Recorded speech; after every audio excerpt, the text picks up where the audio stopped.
Hello friends, welcome to my channel. Today we will be discussing about a very important technique known as restriction fragment length polymorphism. Before going into the details of this topic, we will be understanding some keywords. That first we'll understand what is polymorphism. Okay, so suppose we have a population here. Okay, this is a population of different this is a population of tigers. Okay, you may observe that some tigers may have the normal coat color which we see, the normal tigers, but some tigers may have black coat color. Okay, so within a species there is a difference between their appearance. Okay, so this variation within the species is known as polymorphism. So the same thing can also happen in the human beings. uh, we have DNAs, and the same DNAs can vary in their length. Okay, the same sequence within the DNA can vary in their length, and they may have different nucleotide sequences. So this difference among the individuals is known as length polymorphism. Okay, so now we will see what is this restriction fragment. To um, to detect the presence of a particular sequence within the DNA, we use an enzyme called as restriction fragment. This restriction enzyme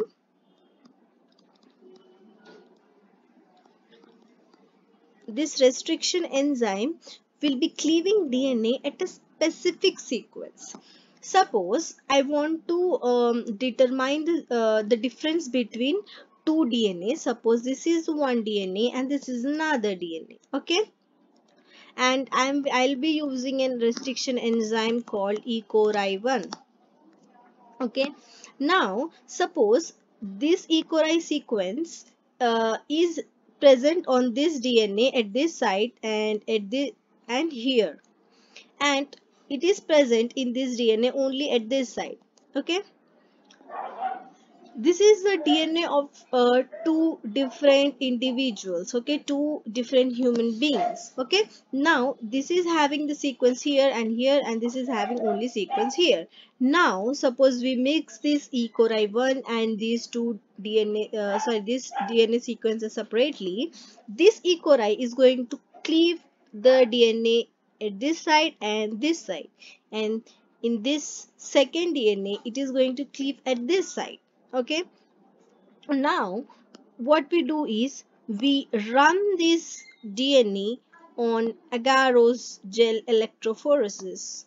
Okay, this is our gel, agarose gel. Now we will let these fragments to run on this agarose gel. In the first DNA you will observe that it produces three bands.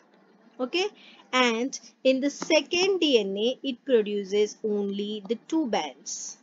Okay, so this shows that this DNA is having two sides of the particular what we call particular nucleotide sequence, because this will cleave at that particular nucleotide sequence. So this is having those nucleotide sequence two times, and this is having only at a one place. Okay, that is why this will produce three fragments and this will produce two fragments. Now I want to determine that presence of that particular nucleotide, is that disease causing or something else. I would be doing another technique known as Southern blotting. Now we will see what happens in that. Now this agarose gel, this is an agarose gel. Now this agarose gel will be transferred to a nitrocellulose membrane. Okay, okay, this will be actually a nitrocellulose membrane will be put on these gel, and these fragments will be transferred to that nitrocellulose membrane, and this technique of transferring the fragments from a gel to nitrocellulose membrane is known as Southern blotting. Okay, Southern blotting.